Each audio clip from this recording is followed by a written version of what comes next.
Hello guys, this is Gwiza TV show in Canada. Yes, Edmonton. Okay? Guys, uwo ni Irene arimo gufata abana.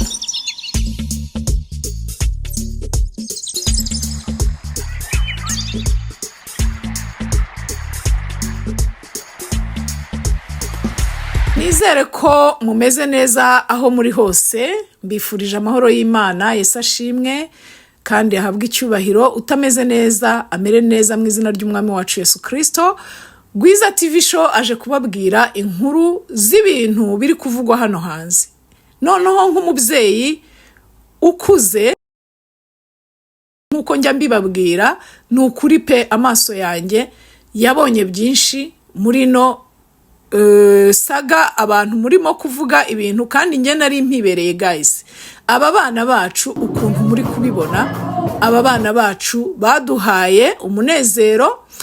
Gusa ikintu njyewe ngiye kubaho, uwo ni Irene nari mwegereye, aramutse abonye n'iyi video yanyibuka, nubwo rwose yanyihishaga, ntabwo yashakaga ko mufata neza mu maso, kandi nta n'ikintu byari bimutwaye, ariko wenda bona uburenganzira bwe. Gusa nabonye ari umusore mwiza ntari birye. Aba bana rero twabakiriye n'umunezero nkuko ndi kubibabwira, ariko reka ngaruke ku kantu ko kuvuga amazimwe ari mu banyamakuru avuga ngo Vestina yatanye n'umugabo.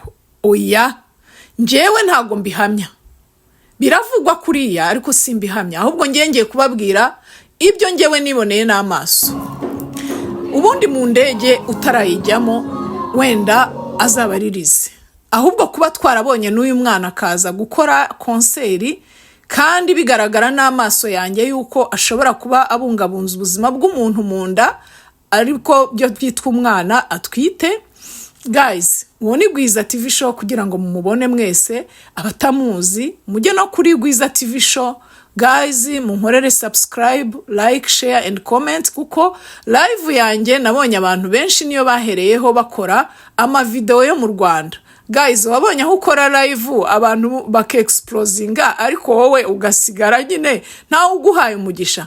Niba uzi yuko wafashe video yanjye ukayikopiya, ukayifata, ukayidownloadinga, ugakoramo video, guys, mujye mutanga umugisha ko natwe turawukeneye, nkuko namwe tujya tubareba tukabahembesha amafaranga menshi nk'aba diaspora. Guys, mbese nukugirirana, mbese gukorana nk'abanyamakuru, kandi mujye muhereza umuntu rwose igihe yabakoreye ibintu byiza.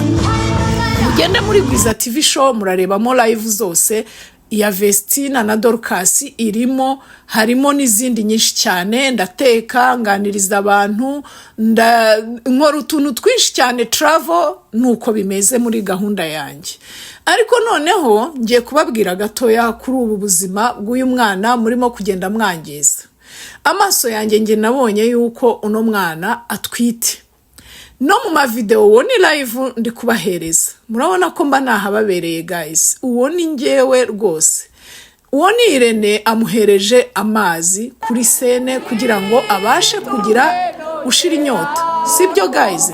Kuko ntabwo yari ameze neza nkuko mubona Nuza Dorcas asimbuka aho ngaho. N'uwo mwana yatumaga n'umuntu wo kuri keyboard kugira ngo wenda amuhe briefing y'ikintu akeneye. Okay?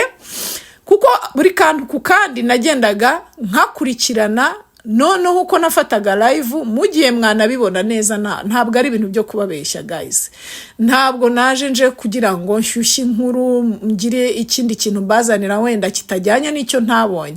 Gusa ushaka ukuri yagukura muri video yanjye, kuko bigiye byigaragarira n'amaso.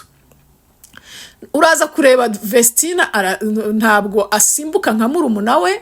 Murumuna we rwose yarabyinaga twese tukumirwa, ariko Vestina yarigengeseraga, kandi birumvikana atwaye ubuzima bw'umuntu nawe ntiyorohewe. Okay, reka rero ngaruke ku nkuru y'abavuga ngo yaba yarasezeye umugabo we. Gusa ntago nakinjira mu buzima bw'umugore n'umugabo. Umugore n'umugabo biramutse ari nabyo yaba ari na courage, kuko ndabizi yuko hari abantu benshi bari mu ngo kandi bapfuye nabi, ariko ntabwo ari byo ngiye kuvuga. Ngiye kuvuga uko namubonye. Uyu mwana ni umwana ufite courage cyane. nkurikije konseri bagiye bakora, turune bagiye bakora ahantu hose muri Canada, batugeze ariho hanyuma bagiye kuririmba bagataha. Kandi murabizi yuko abazungu baproteje ubuzima bw'umuntu, bitewe n'ukuntu nge namubonye ntago yakwemererwa kwinjira mu ndege ananiwe muri buriya buryo. Bitise muraza gutungurwa aje nyuma yaho, kandi nabyo atanaje n'uburenganzira bwiwe. Bashobora kumvikana n'umugabo we akavuga ati waretse nkabyarira hano ko, kandi nanjye namwankuraje. Vestina ni duhuye nge nakubwira ngo urajya hehe, byarira umwana hano avuke ari umukanada, agire right nk'umukanada. Iyo umwana avukiye mu gihugu aba afite nationality y'ahantu yavukiye. Ngewe rero ahubwo atashye ngewe namukondana nkamubwira se kuki wimye umwana uburenganzira kuba yaba umunyarwanda, byo uri umunyarwanda n'umwana azaba umunyarwanda, noneho wamwihereye na chance yo kuba umukanada ku buryo anytime umwana azakura akaza mu bakanada bene wabo yavukiyemo. Guys, iyo umubyeyi abivukiye ku butaka umwana ahita ahinduka aho yavukiye. Guys, rero Vestina ni burimo no kunyumva, byarira hano rwose, ureka abanyarwanda bavuga ibyo bashaka, mwumvikane n'umugabo umubwira uti niba ari nta kibazo mufitanye, umubwira uti ngewe reka mbyarira ahangaha. Kandi guys, hano turi abanyarwanda, ahabyariye twamugeraho uko twagiye tubatera inkunga tuza. Duroni Irene mba ndi gufata guys, ese wagize ngo gufotorwa na Gwiza TV show nakasa mutwe? Ni ukuri kw'Imana naragenda ndamuzuminga kugira ngo mubone ko ndi kumwe nabo neza neza. Uwo nije nta wundi ni Gwiza. Amatsiko mba afite yo kureba umuntu mutari kumwe, nanjye mba nagira ngo mbasobongeze ukuntu byari bimeze. Guys, umva rero guys, uyu mwana rero arananiwe, ni mumuha amahoro, mureke urugambo, dore ko ndabizi amagambo niyo ya mbere yica kurusha uwagukubita. Niba afite n'ibibazo by'urugo rwe ntago bibareba. Hariya rero ndababwiza ukuri ko ukuntu yagendaga gutanga briefing ni ibintu byigaragarira n'amaso. Inkweto abazikuyemo murabibona mwese. Umubyeyi yatwite hari ukuntu inkweto zimugora pe, ndabizi kuko ndi umubyeyi narabyaye. Inkweto kuzikorana uba wumva zikuniga, ni nko gufatwa mu ijosi.